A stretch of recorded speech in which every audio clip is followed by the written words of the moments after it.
That works. Okay, Ashley, thank you for your patience. We were having some technical difficulties because for some reason all of my bass settings decided to just switch all around on their own. Don't you love that? It's I do. technology, I'm man. always ready to go. I'm very precise when it comes to timing. I'm like 5 minutes beforehand. I'm going to send you a link, and it always Yeah. works out. And then it just anyway. Thanks for You're like, coming it's on the not working yeah. today. Why? Yeah. Well, thanks for coming on the podcast. I looked at your material, your IMDb, and you do a lot of different stuff. That's what I noticed. You Yeah, I act, do. you drum, you box. I'm getting a sense of aggression personally. You like to beat on things. You like to beat up people. I think this will be interesting. Yeah, no, for sure. That's the thing, dude. It's like I love being physical and I love being aggressive and being able to outlet that because most of the time I'm like a little teddy bear running around, like just smiling, all joyful, and then I'm like, you put a heavy bag in front of me, I'm gonna let all of that out.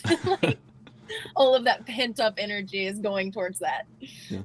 Well, go ahead and just introduce yourself to the audience and how you got started in acting, and then we can get into your other aspects.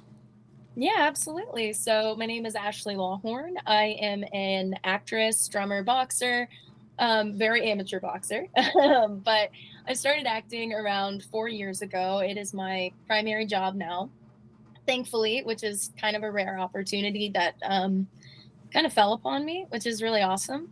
And so with film, I do a lot of indie films, features, short films. I do commercials. I've done commercials for Home Depot and Procter and Gamble, to name a few. I've done a music video with Kyle Gordon as the drummer for his music video.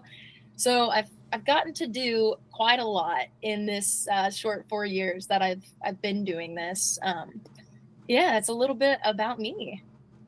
Okay, all right. Yeah, And it looks like you got started in acting back in 2020, right as COVID hit. I did. Is that Yeah, what right? a time to jump in, right? Yeah, like that is it's when I started. So, whenever I first started acting, I'd been wanting to do it for so long, Mm-hmm. and really what kind of held me back was the area that I was in because I'm from Southern Ohio and there really isn't a whole lot in Southern Ohio. It's very rural. You have to drive where I lived like an hour and a half to get to Columbus at times, and it was just hard, I was in college. And so when I graduated, I was like, okay, 2020 came around. I graduated 2019 college. And I was like, I'm just going to go for this. It's something I've Just send always it. wanted. Yeah, dude, full send. I was like, it's something I've always wanted to do since I was little. And then I was like, I've got money, I've got freedom, I've got everything that I need. So why am I stopping myself or holding myself back? And so that year, because it was COVID, I didn't end up getting in classes or anything. I actually just started studying online, watching like different movies and YouTube and reading. Can I cuss on here? I'll go ahead. I don't. A shit ton There's of no books. no Yeah, filters. yeah. I would Like, prefer not. I would prefer if you were unfiltered. Yeah. okay, even better because I do. So, It might but hurt yeah. the algorithm, but you know what? Like I don't care. It doesn't matter. All right, cool. That's great with me. So I Mhm. read a shit ton of books and just tried to get as educated as I could before I even started taking classes. Because for me, I want to be as prepared as possible. You want to put your best foot forward in any situation, and that's kind of where I was at. I didn't want to go into class not really even knowing about the craft yet. And Okay. so then, yeah, and then in 2021, that's when I kind of jumped into classes, and 2022 came around, and I just took off with filming, and it's been a very fast roller coaster since then. So I've been very, very blessed. You have a degree in psychology, right? Yes, yeah, I Did you do. did you get into that because you thought like being able to understand how different minds work would assist in performing? Honestly, it was kind of like one of those things where I had graduated high school and I thought about going to acting school. Like I even filled out an application for like a New York academy like type stuff. I was Oh. really wanting to do that. Yeah. And I stopped myself, from sending it out or from pursuing it at that time because I kind of just felt like that societal pressure of go get a corporate job. Nobody Mm-hmm. around you was really doing the entertainment thing. Like it's not where I grew up, it wasn't really something that was attainable for anybody. It seemed like, for us, a young kid. And so I basically was like, what do I love? Like, I love psychology. I love figuring people out. I love figuring out myself and doing like a lot of self reflection and doing all of that work. And so when I got to college, I was like, psychology's it. Because then if I do want to go and pursue acting eventually, that'll, only aid me. Right, And then right. two, I feel like anybody that gets a psychology degree, it's basically like you go into counseling or you just get a degree, like to go Hmm. get any job out there, Well, as I'm sure you know, actually, psychology has especially when it comes to counselors, has a high turnaround rate. Like most people Oh, only do it for like 6 or 7 years at best, and if you're doing even that, you're a veteran. yes, it is. It's such a hard field. And I actually started in that too, because when I graduated, my first job was at a substance abuse counseling center. Mm. And it was a great opportunity and I loved it. But I'm such an empath that it kind of dragged me down. And I was also at the time, playing drums in the praise team at church that was also connected to a rehab. So it kind of became this thing where like I was just full circle surrounded by substance use or recovery and all these things. And it was great. But for me, I'm not in recovery, to try to help people constantly. And it just takes a hit, man. It really Yeah, does. Yeah, it's one of those career fields where it's like you're constantly just helping people and giving of yourself so much that at the end of the day, it's like, how do I balance this? How do I get hmm back to me and not think about, these 20 stories I've heard today that were just terrible about life and things like that. So it really Counselors does. actually need counselors. I think it's actually Yeah. required that they go to a scheduled, like, I don't know, it's like quarterly or biannual therapy session just for themselves. Could you Yes, I I don't like could you imagine absolutely. being a counselor for a counselor? It's like, what tricks are you going to play on them that they already don't know? It's like that's got to be the hardest job when it comes to Yes. therapy. Well, no, that's so funny you said that because I ended up going into therapy as like after I worked that job and I loved my therapist, but it would be one of those things like, I'm a psychology person, so I'm sitting Hmm. there and she's trying to help me or talk to me and I'm like, "Well, I know why I'm doing this. It's because of this." And then we're Right. sitting there just chatting about it and it's like shooting the shit at that You're point like, instead do of better. I already know what you're doing. Come on, surprise me. yeah. It was just a soundboard basically and was like, "Well, I think you have your problems figured out, really." But Yeah, but yeah. it's not working. Why? Yeah, it's not working. Can you like do the actions for me too? Because I can think of what I need to do, but will I do it? Hmm. Probably not. So can you do that too? Like, Yeah. Well, there's a passage in the scriptures of like, physician heal thyself. You know what I mean? mhm. Yes, literally. You know. My first introduction to you, why am I lagging? Okay, everything's just going wrong today. It's fine. Oh, yeah, It's fine. it's It's fine. all right. We're rolling. My first introduction to you was actually I was preparing for a podcast with someone that I think you know is Erica Bach, who's a producer, and I saw Yeah. you in Stoned, where it was a Oh, very amazing. Thank whimsical. you. Um, you played like a narcissist, drug person, and it was kind of like a budget Breaking Bad. You know what I mean? Oh, it was, dude. It Yeah. was so much fun. That is like the total vibe. Whenever Joe Cox got a hold of me and he was like, "Yeah, these are costumes you're gonna have. This is the situation." Total Breaking Hmm. Bad, and that's one of my favorite series too. So I was like, "Hell yeah, Have you let's seen do Better it." Call Saul? I haven't. I need to watch it though. People have said they Oh, like it just as much. Okay. it's just in terms of the story and and the writing, it's just as Yeah. good as Breaking Bad. It's just it doesn't have that like iconic like drug twist of like a Uh-huh. meth dealer from the suburbs. But in Yeah. terms of the writing, you could actually make the argument that it's slightly better, in my opinion. Oh, nice. Okay. So Yeah, now I I'm gonna have to watch it and give you yeah, I'd notes. recommend it highly. Yeah. Right, man. This is what I think. Hmm. Well, I when I was going through your material, you've done a lot of shorts in the past years, but then you just mentioned that you've been doing features. Is the feature aspect something that's been more consistent as of recent? That if that's coming out, or where are you at with that? Yeah, no, so I've been doing features for a while. Pretty much I got my first lead in a feature with The Summer of Sorrow. It was a periodic piece about a real life story of a family that moved from Kentucky to Mansfield, Ohio. Mm. And with that one, that was very much so a passion project, to the point where I was driving 3 hours up to Mansfield every weekend, there and back, Mm. for, I want to say, 4 months or so, to film this, because we were only filming on weekends. I see. And yeah, and it was one of those things. I was the lead in it, so I had to be there every weekend, and um, that kind of got me started. And I was like, man, I really love this. Just the camaraderie that you get with features, short films. I love them. The only thing I wish I got more time with everybody on set. I mean, you Yeah, show yeah. up at the film set and you make friends with everybody, and then it's like, oh, okay, bye guys. After That like was 4 days, and like where you kind of just get to know everyone, and then it's like, all right, maybe I'll see you again, maybe I won't.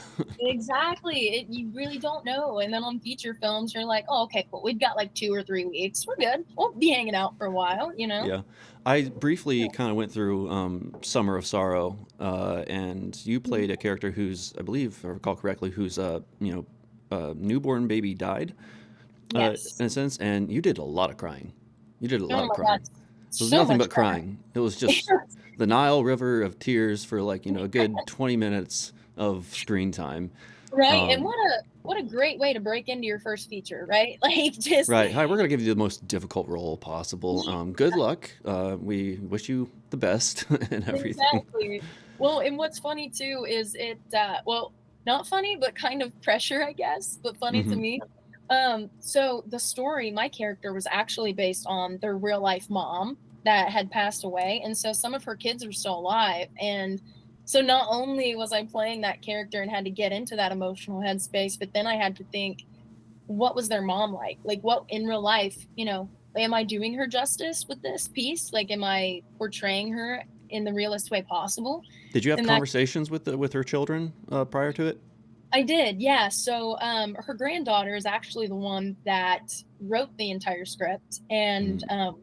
once we, started filming, the eldest daughter was very present with, letting me know about her mom, about their family dynamic, and just so sweet. It was really, really nice to be able to connect with her and to hear her story, and just to hear all that they went through and had to overcome was huge. I mean, a lot of it was like I didn't really even have to try to cry that hard. A lot of it was just that heavy. It was just that sad. Yeah, man, it was tough. Well, as someone who is also a big fan of psychology, like I read, I think 2 or 3 years ago, Carl Jung's like quasi biography, and then Yeah. currently I'm reading through Dostoevsky's Crime and Punishment. So I love a good existential crisis when it comes to the mindset of Oh, somebody, yeah. which is why it's very interesting to actually talk to actors and actresses, because I've learned both from past experience, but also just talking to them, that Mhm. getting into that headspace, you're not synthesizing it, you are living it in that moment. And Yeah. for especially emotional roles like the one that you did for Summer of Sorrow, it it absolutely just fascinates me. Could you tell me how you get into that headspace and just maintain it? Yeah, absolutely. I think in order to get into any headspace for myself for a character in a film, it would be to first identify in that character, where does Ashley fit in? Like, where do I fit into this character at all? Or where do they plug into me? What are some similarities? What are the differences? I really dive into that psychology aspect of knowing myself and knowing this character fully enough to be like, how can I do this character justice?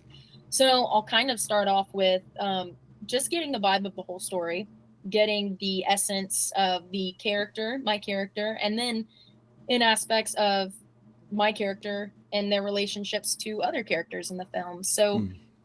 pretty much just all of that bundled into one, and doing a lot of work prepping on, this scene or this short film, whatever we're doing. How am I what is my job? Like, what Mm. is my situation right now? What am I supposed to do? Am I convincing somebody of something? Am I trying to argue something? Like, what is my purpose and what's the point of me being in this scene? that's a lot of times what I have to do in order to kind of categorize it in my brain, I guess, and really step into that role. Were there any common notes when you first started acting about the various performances that you were giving that seemed to reoccur from project to project that you ended up having to work on in order to get to that next level? Oh yeah, absolutely. God, I mean, I'll just take it back all the way even to my one of my first acting classes. Like I had started taking classes with what was it called? It's oh, I'm spacing. Let me see. What was that? Howard Fine Acting Studio out of Okay. LA. So yeah, so it's a well-known acting studio out there. They're really great, really really good at what they do. But that was my first time. So I'm taking this acting class and I had no idea what acting really was. I told you I'd studied, Mm-hmm. as much as I could, but I was still ignorant. And so I go ahead and I do this class, and I mean the teacher just ripped me to shreds. I mean berated Oh, me. And I played sports all my life. I'm used to getting like that tough love, but at that point in time, there it was no felt like love. there was no love. It felt like I needed to quit. It felt like that kind of thing. So that night, I remember just like crying in the shower, being like, I've wanted to do this for so long. Like, I have to fix this. I have to catch on. And so ever since then, the next class I showed up and she said, Ashlee, you did a complete 180 from what last week you did. And you Hmm. just kind of took the notes and ran with them. And that's kind of what I've been pushing myself to be, as the most coachable actor that I can be.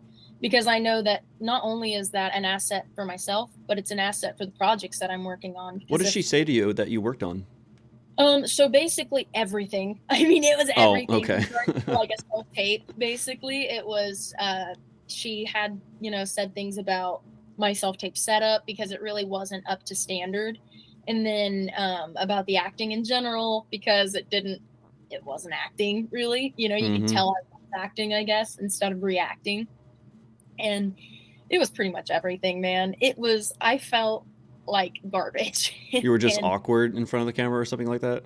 yeah, it was just like, I don't know. I was playing pretend, and apparently it wasn't the way that you should play pretend. And now looking back, I totally see, because I'll do that periodically. I'll go back, I'll assess, Right. look at myself tapes, and I can tell now where I need to kind of progress and do better. But then I needed somebody to tell me because I couldn't address that or identify it yet.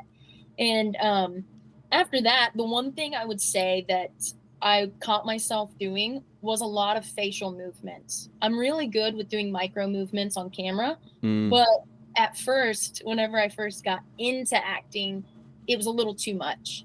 And naturally, my Too face too much, like too minimalistic or overly expressive? too expressive. Yeah. Okay. Yeah, it was too expressive because in real life, I mean, I do have an expressive face. I show anything that I'm thinking pretty much like wipes on my face. And Okay. like I brought that to screen and it's gotten better. But I did have people, I'd send self tapes to other actor friends, send them to even my mom, my friends, like Mm-hmm. whoever, and just say, do you believe this? Like, is this a believable scene? Do I look like I'm acting, or is this something that you would like to watch in this? And they would give me real feedback, and I wanted that. I was like, I don't care. It's not going to hurt my feelings. I need to learn. I need to grow. So just be honest with me. And yeah, ever since then, that's kind of the process I've taken, and it's helped me. Okay. But Yeah. on the side, you've also you're 28, if I recall correctly.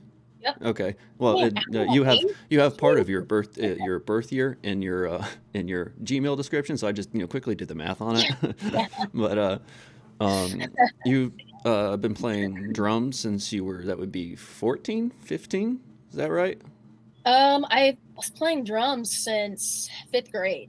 Yeah, so I've been playing Okay. drums for, man, now it's probably around 17 years or Mm. so.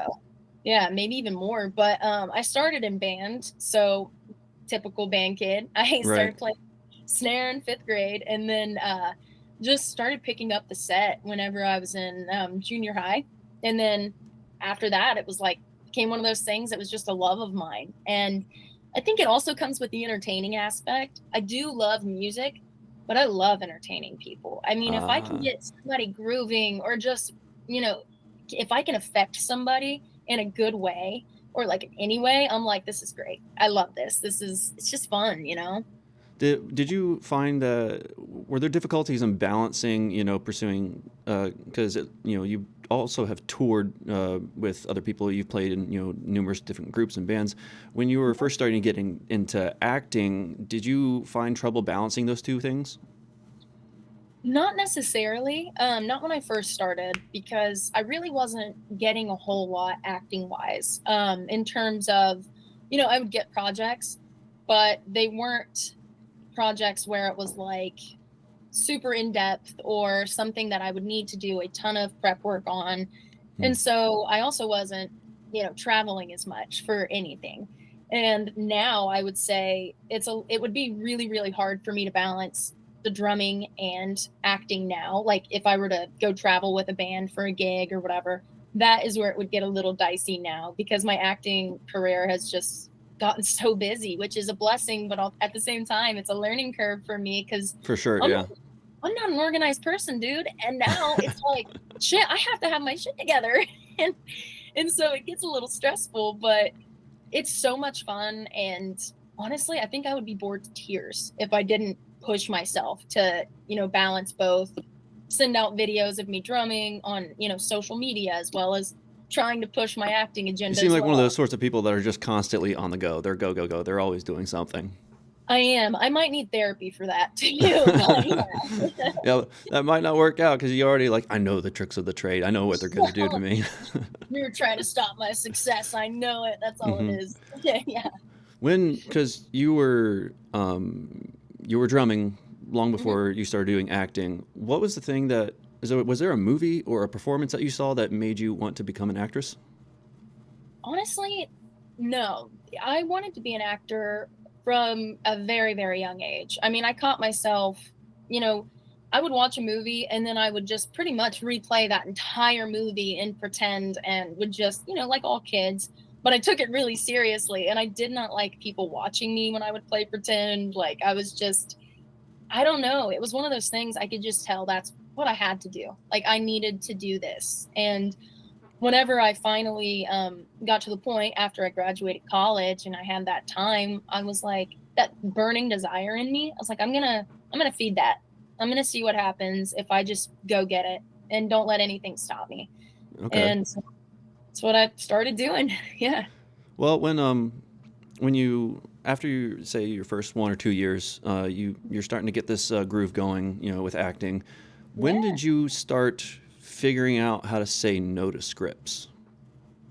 Have there been Whenever projects that you wanted to do that you thought might be good, but there were some red flags going on? When did those sort of systems start to calibrate inside your head of how to vet things?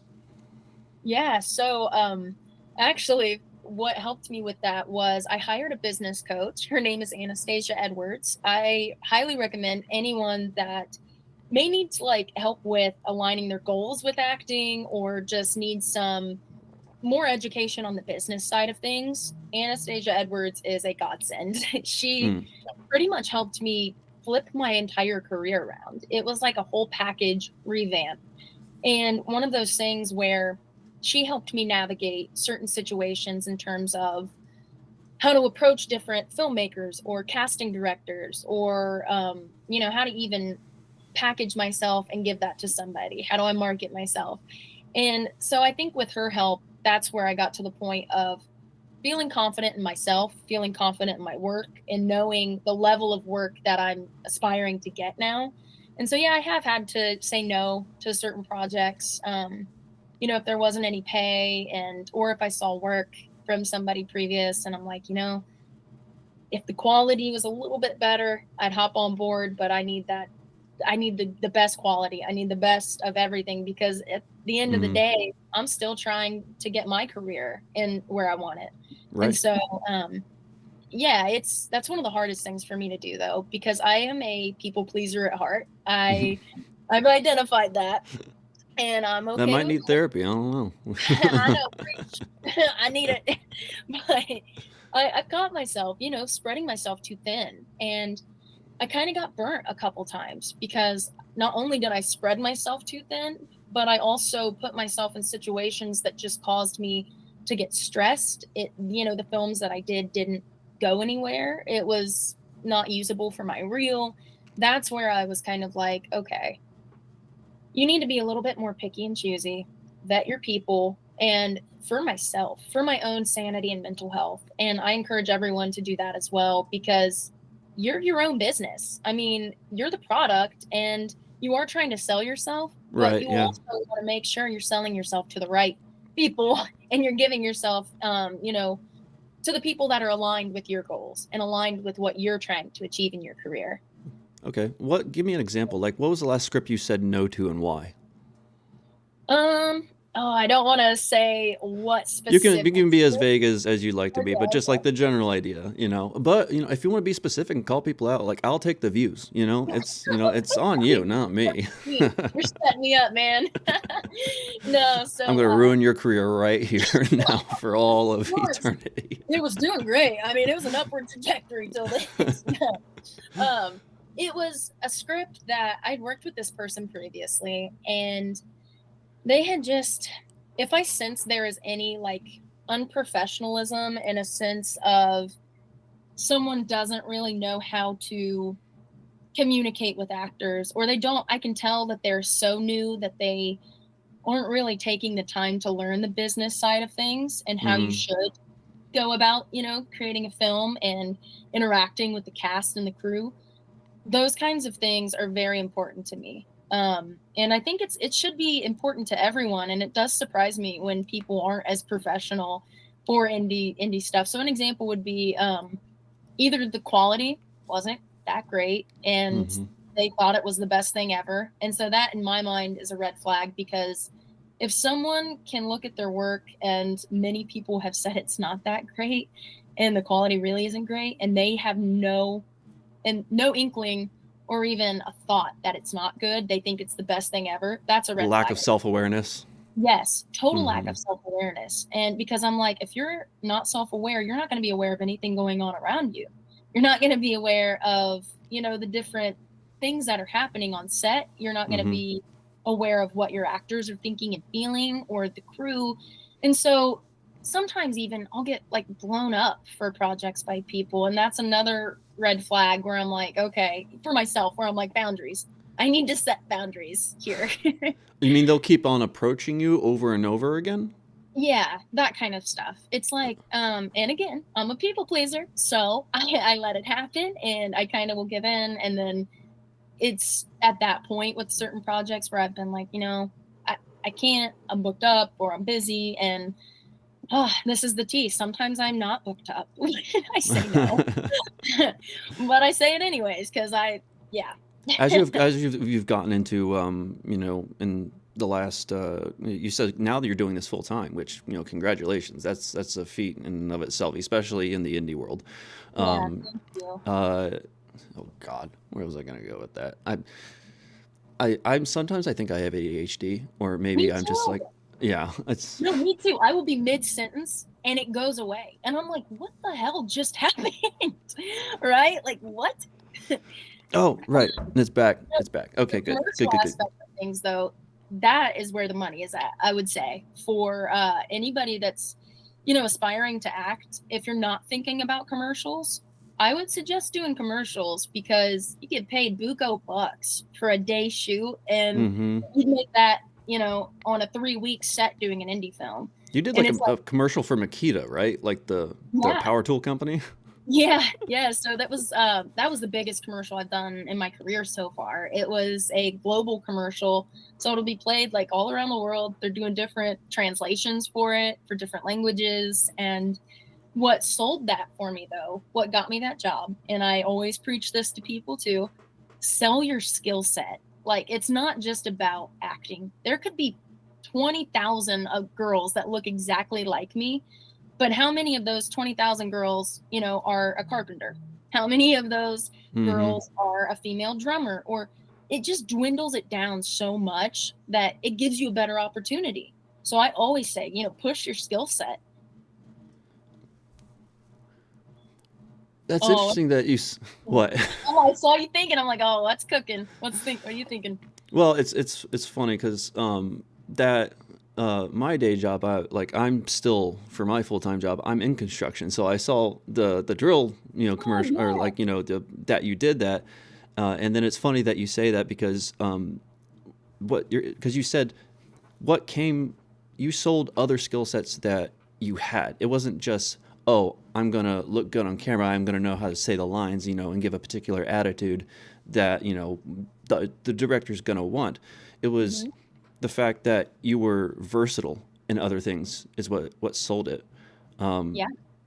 which funny enough, I think a lot of people, especially in filmmaking, they don't necessarily talk about. They want to sell their specific thing that they want to Hmm. be known for, and it's not just like, if I, for example, if I had a script and whatever, and I was talking to a producer potentially, um, I would want to show not just my skill set as a writer, but the fact that my other skill sets that I would talk about shows that I'm self-aware enough to just simply be able to be worked with, Yeah. and if a lot of actors or actresses are trying to get in, um, that also signifies that you might not be a diva to work with. You're a reasonable person, and that would probably give you the edge, is what it sounds like in your case that it did give you the edge for.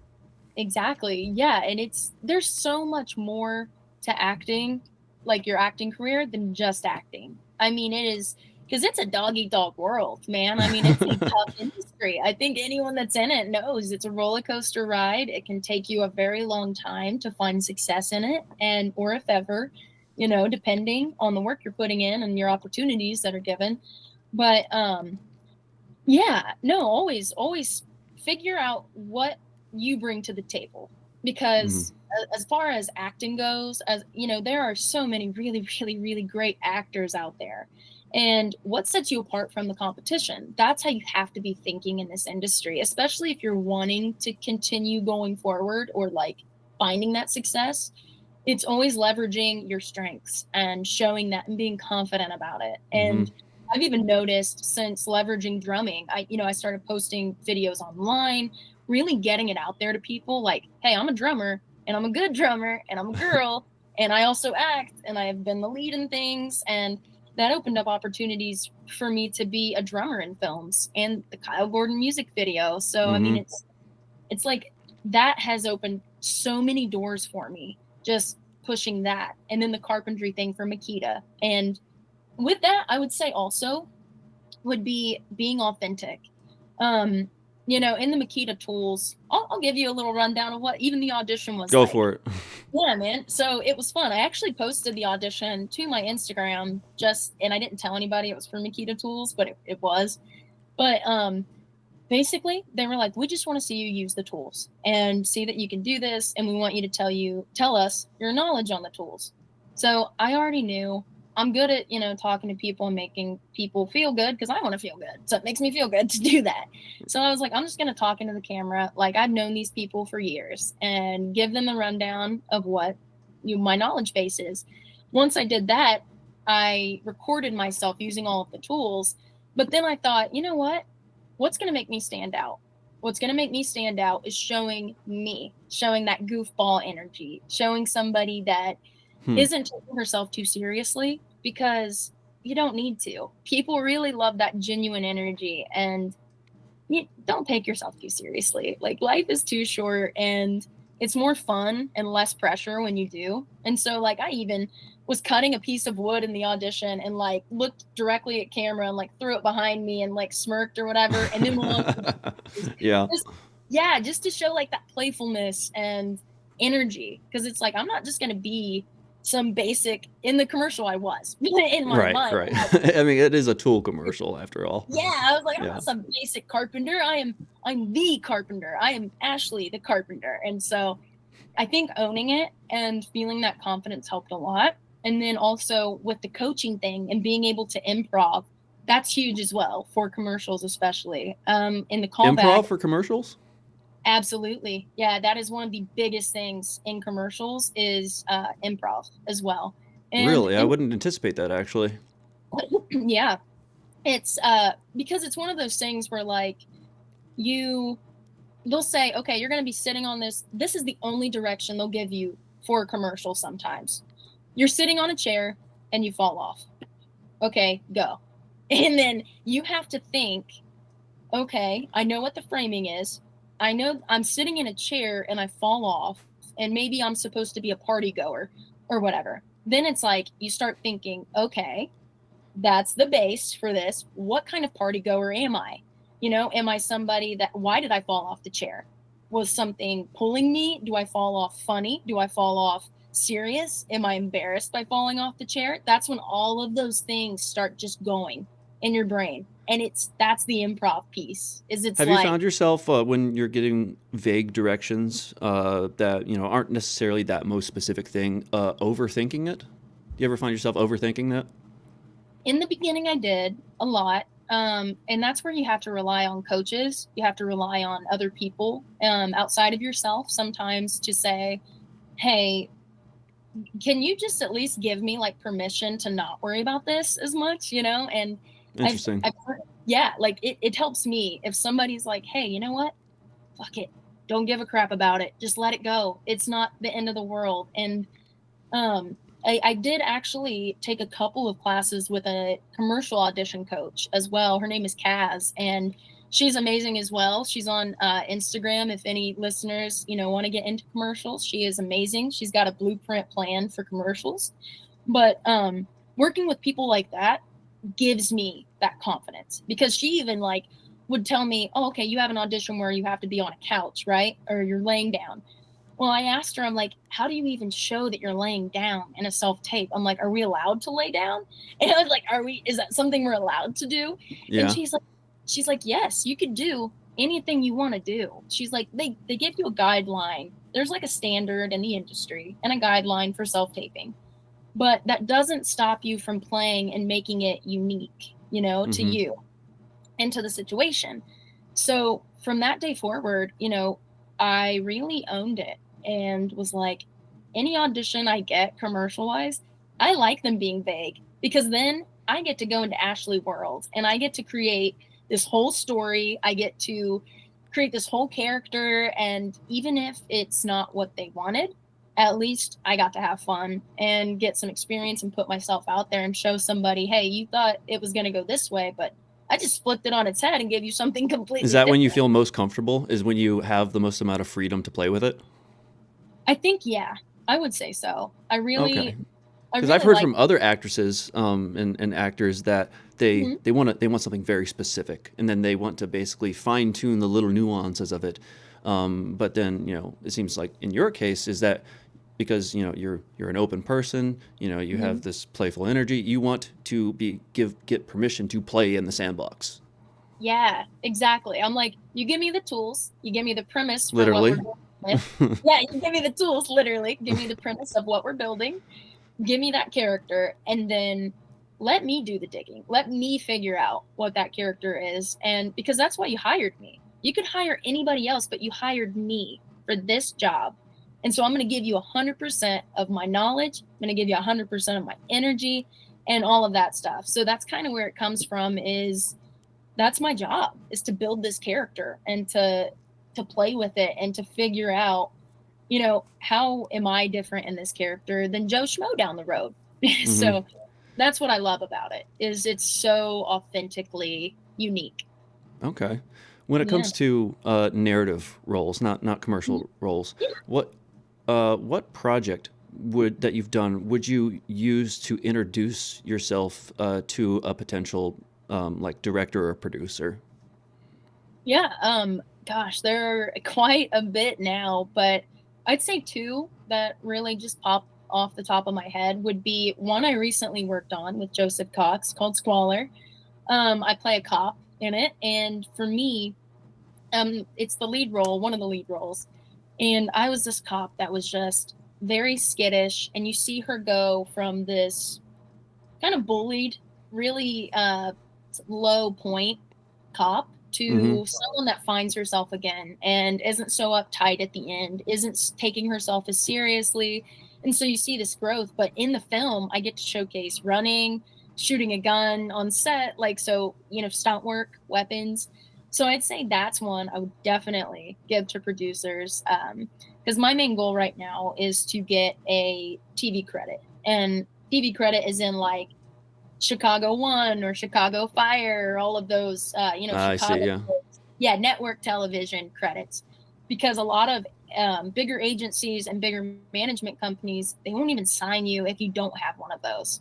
And so Even if you've that's done like feature narrative work? yep, Why is absolutely. that? It's just a standard, I think. I mean, I don't necessarily agree with it because I feel like I'm in Yeah, that because to me position. it doesn't really make any sense. It's just like, okay, can you perform or can you not? Like, why does it matter what Yeah. format that you're on? Oh, I get it. I'm like, you're my materials. Like this, I'm giving you everything you need to see if I'm good or not. Why does that credit matter? But it does. They just, and that's something I learned with Anastasia as well. She's working in the management side too now. And so she's able to give the inside scoop on that aspect of the business as well as the acting side because she's also been an actor, done that whole thing too. Mm-hmm. So it's been a real asset to have her and to learn about what the expectations are of these bigger top tier agencies, management agencies, and all that stuff. But yeah, so network credit, that is kind of what my goal is right now. And another one that I would probably showcase would be Airshift. It is a feature I'm working on right now out of DC. And I'm the lead in it. And it's about a radio DJ that she is kind of this tomboy, edgy girl and I love playing the tomboy. I love You're playing playing a that, playful character. This sounds like it might be right up your alley. right? And so I'm somebody that is an entertainer in this film. So it kind of just hits hand in hand. And I, It's also music though, because you're a drummer. yeah, exactly. And so they're even showcasing some of that in the film because they know I'm a drummer. So they're like, all right, well, twirl your sticks, play on the desk, we'll get I have like a Cajun drum too, like a lap drum that I'm gonna play with because we're resuming filming at the end of this month. So I'll be headed back to DC. And I was Mm-hmm. just there in December, so we're gonna wrap up filming hopefully this month.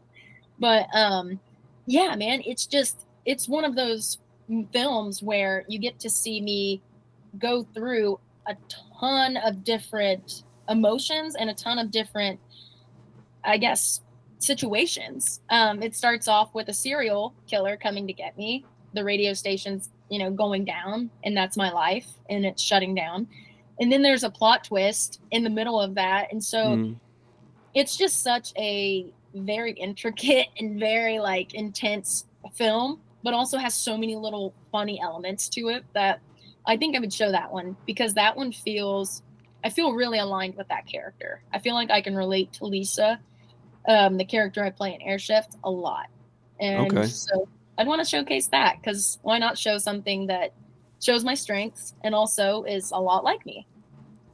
When it comes to because well, okay. I need a little info before I set this question up. Um, uh, Proportionally, how many roles do you play that are supporting versus how many roles do you play that are lead characters? Yeah, so I'm trying to think here. I've done about 27 films since I've started. I would say majority of those 27 have been lead roles. I do play supporting roles, but mostly it's been lead roles. And Hmm. um, yeah, and I think one of the biggest things for me that I've noticed is that whenever I get on a set, it's people that see my work ethic. They see, that I want genuine connections with people on set. And I try to go out of my way to network. I try to go out of my way to make everyone feel comfortable Yeah. and just to showcase, like, not only am I professional, but I'm somebody that people are going to want around because I care. I really do. I love it. And it's a fun job. And so, yeah, I think I've definitely done way more lead roles, but I love playing a supporting role too, especially lead roles can get exhausting because You got you're the the one most on, amount of lines, you know? yes, you're the one on camera more than anybody. And it's like, can get really exhausting really quick. So I think it's good to sprinkle in some supporting roles in between, in Is between all the there lead. is there a reason that you think you get approached to play lead roles more often than not? Um, you know, it is a mix of things. I think some people have even written roles for me. Like after they've seen me in something, they're like, I think that she would be good in this. I've had numerous directors reach out and be like, I wrote this with you in mind. You want to be in it?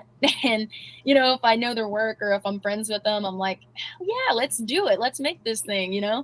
But other than that, I would say energy. I would say energy and skill. I Mm-hmm. think that you should be confident in yourself and you should believe in yourself and what you're selling. And when people can see that and they can feel that, that lands, man. I encourage everybody to really own yourself, be confident, know that you're bringing something special to the table. You've got that special sauce, and they want to dunk their chicken nuggets in that special sauce. Now you're gonna And make me hungry. Don't do I know, that. dang, I'm I gonna haven't just shut the eaten podcast off and go get some like Chick-fil-A or something. today, right? Because I haven't Yeah. eaten today. You're just gonna make me do that. Hey, man. But yeah, that's really it, though. It's just being a genuine, good person, easy to work with, and you show up and you get the job done. At the end of the day, that's, I think, what stands out the most, I would say. What is the next role that you think you need to do to push your career and that give that next step? Yeah. Oh man, really? I think what I need now is actually footage. I think getting that network credit would be the thing that helps me turn The the TV career. credit, yeah. Yeah, it would help a little bit quicker. It'll happen eventually. I'm putting it out in the universe. It'll happen one day. I'm just throwing it. But until then, I'm going to continue leveraging the footage I already have. But the thing with that is it takes time, to edit, to get all of that together. And so for an actor, sometimes I felt bad at first asking directors or filmmakers for scenes or things like that. But whenever I first started, because, you get done with the film and you're like, hey, can you send me like something for my reel if this isn't going to get done in a while I or feel you're like not. that's a common thing, though. It Seems like a is. common thing. Yeah, it is. I used to feel really bad about it. And now I'm like, this is my job. I'm like, can you, like, I'll reach out to filmmakers and be like, hey, is there any time, can you shoot me, like, even if it's unedited, just a scene that I can showcase this because I've got this coming up and I really want this project. And Mm-hmm. this little cut would help me get in line for that project, put me at the top probably. And so I kind of always have like that business frame of mind whenever I'm trying to get footage or trying to elevate to the next step in a career. And it's such an up and down thing anyway. This industry is so up and down that it's like, Especially nowadays, because the industry is like there's a bunch of shifts and changes that are happening right now, and it's just like everything's in limbo and up in the air. yeah, it's crazy, man. And that's kind of where I'm at. Is I think the next film that I'm going to be doing that will help though is there are two. I have one called Speakeasy, and it is about a group of renegade band members in this post modern society where music is banned. And so instead of alcohol being illegal, it's music that's illegal. It sounds And dystopic. yeah, it is. It's very dystopic. And so what basically happens is I'm one of the leads in that, and I'm a drummer in the band. And you kind of see us go through this whole, adventure through the movie of trying to navigate playing music and coming together with people in a community.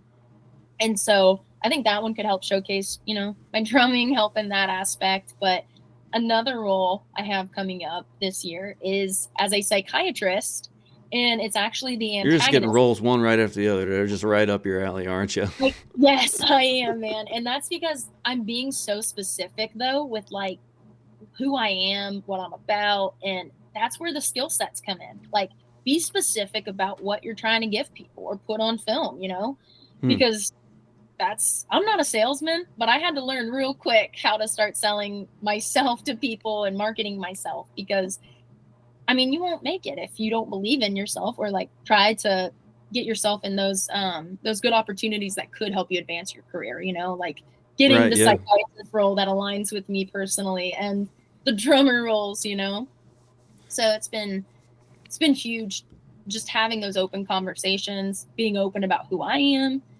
and being interested in people. Like whenever you're interested in other people, they're interested in you. Like that's psychology 101, just want to know others, and others are going to want to know you. And that's kind of where I've been. And so In people order have to really, get, you have to give.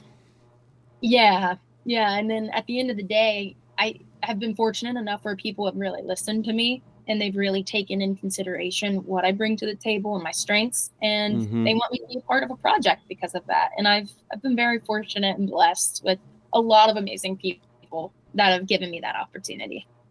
Okay. When it Yeah. comes to working with directors, though, because Mhm. you've probably worked with a lot. You've had 27 projects underneath your belt, and you're getting into higher end stuff as of recently. Um, what is it when it comes to working with the directors? Yeah, that are more professional than, say, the ones in the indie world that are a little rough around the edges and they're not sure how to communicate exactly with an actress. What would you say to a director that's getting up and going and he's learning his craft about how to approach um, actresses and actors on how to work with them on a particular role? Because obviously the vision comes from them, Mhm. but there's this gap, there's this mysterious void of gap between that the communication is supposed to bridge between the talent and the director about how to Yeah. accomplish that role. Are there any common mistakes that you have found when working with directors that you wish you could just say it just to fix everything? Absolutely. I think one thing that I really, really have loved that some directors have done is taken the actor's perspective. Because filmmakers, they work on one project at a time normally, right? And then actors, they're on numerous projects at the same time. It's like the most Mm-hmm.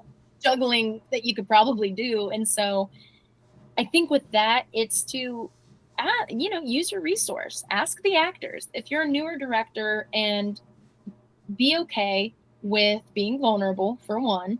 You don't check your ego at the door, right? If you want the best product, don't let your ego get in the way. And so, if you want the best results.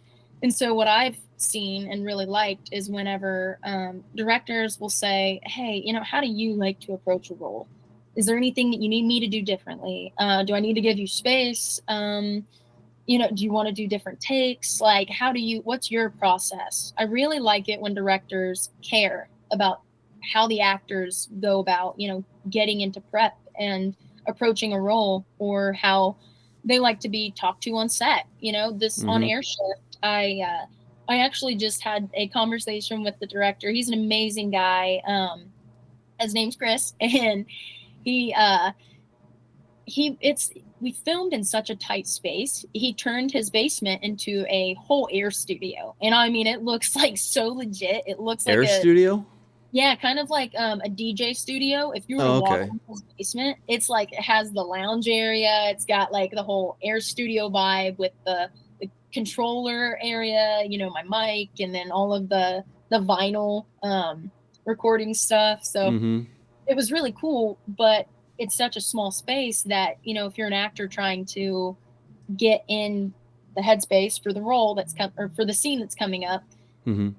you want, for me, sometimes I need that space. I need to be able to take a beat, to breathe. And I recognized in this situation that I didn't have that space or anything to breathe. And so, I just told Chris, like, be candid, I would say, as an actor, with directors, and just be honest. I went up to him and I just said, "Hey, Chris, I'm getting a little overwhelmed with everyone's kind of still trying to come up and talk to me. And I'm just trying to really figure out what my objective is in this role. Like, even though I've already done the prep work before coming to set, it's Mm-hmm. still something you have to get yourself into that headspace, especially if it's an emotional scene or role." Was it too noisy in the room and there was just too much chaos going on and you couldn't focus?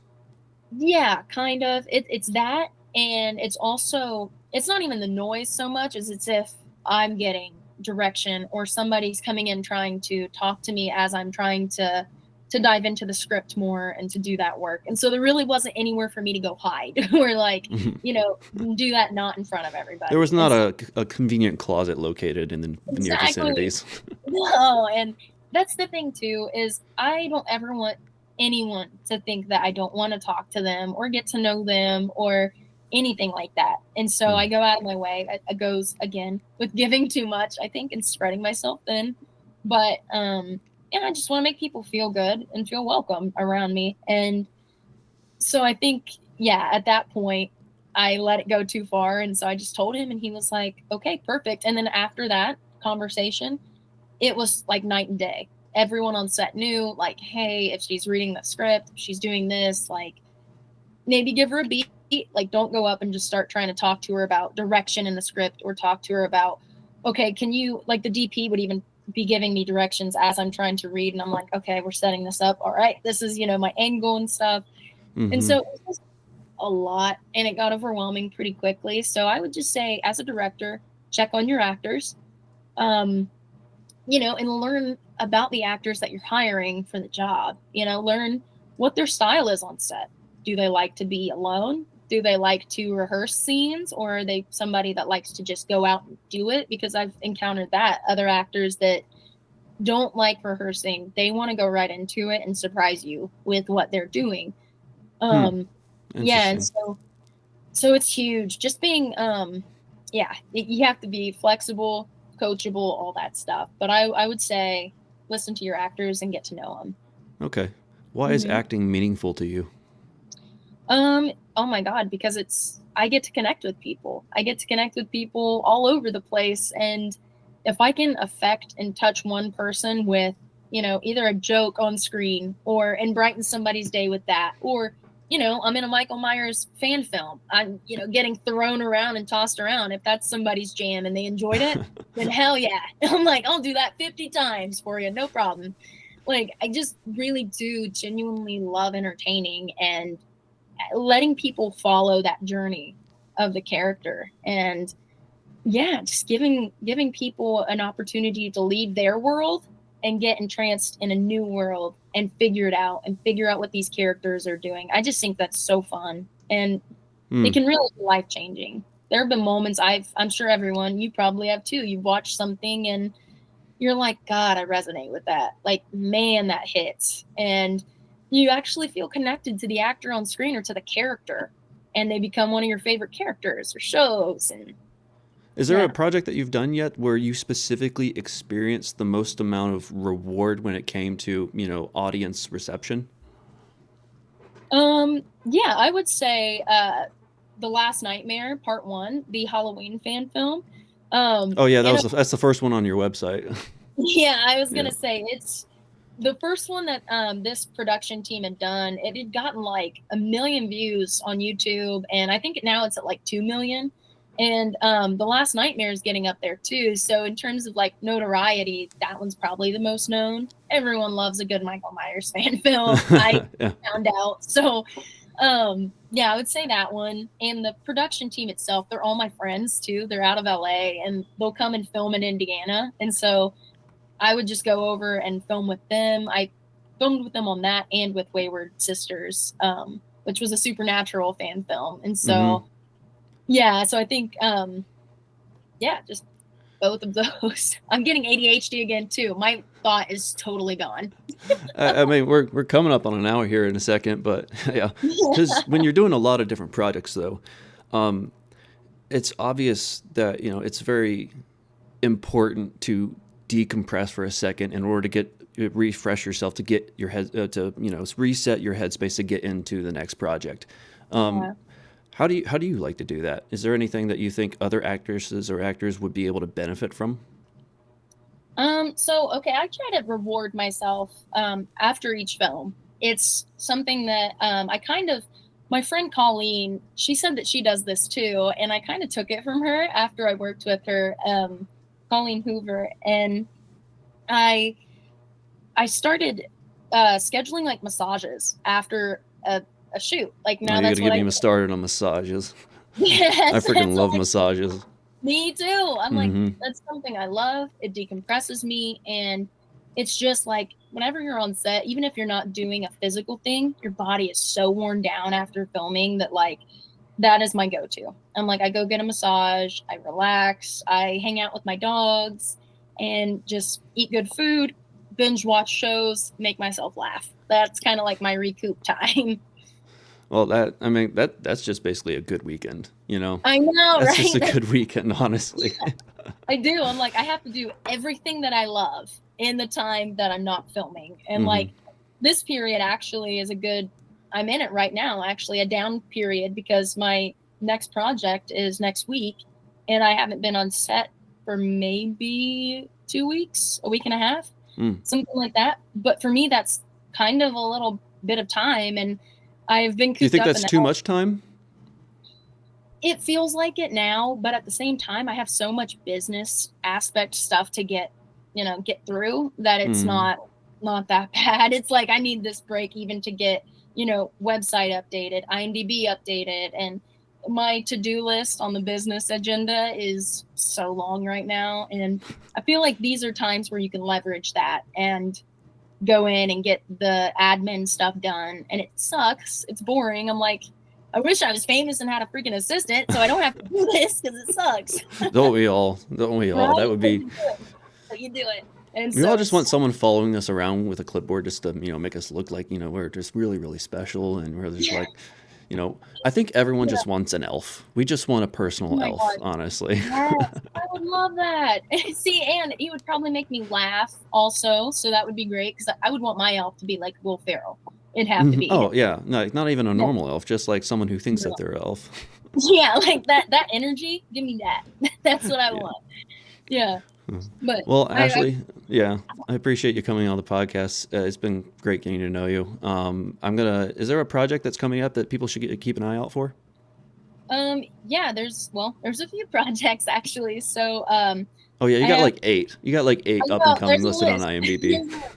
But I do want to say, if anybody wants to see the projects I'm doing, you can always go to my website, ashleelawhorn.com, or go to my Instagram, Ashlee Lawhorn, and check out my stuff there. I also have a couple of projects coming up. Airshift is a feature I'm filming up, or I'm finishing up now. Hmm. Between Seconds was a really cool one that I just did. It's a short film, and it was an all virtual green screen world. And Ooh, yeah, okay. very actor focused, very psychology based.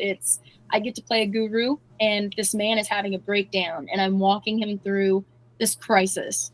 And so the whole film plays off of our anxieties and stuff. So the whole point of that is Right. to give that anxiety and then a release of the world's endless opportunities. And so those are coming up, and then I have later this year Speakeasy. Hopefully, you'll be filming another feature film. And yeah, so far I won't rattle off all of them. I mean, you that's do that's have a lot, so it is understandable. yeah, so that's a few. So I hope though everyone will get to check them out. I'll be pushing out information on it, trying to market that the best I can. So I'm sure if you look at my page, you'll see it pop up at some point. All right.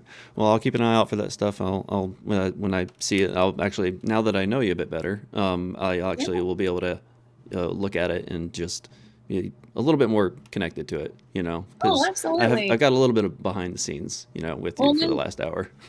yeah, well, and then you can give me some shit too. If I do something wrong, hit me up Careful and what be you like, ask "Oh, for. like those facial expressions, bro. Like, come on." What's that thing you did with your eyebrow? Like, what the Yeah, fuck was that? exactly. And I'll be like, "You son of a gun! Don't you bring it up." No, All I right. thank you so much for having me on. This has been a blast, and I appreciate it because it's nice to have that outlet just to be able to educate people and you know help Mm-hmm. others out as well. Well, it's great. I appreciate you coming on. Thank you so much. Enjoy the rest of your day, and I look forward to seeing what comes out. Thank you. You too. You too. All right.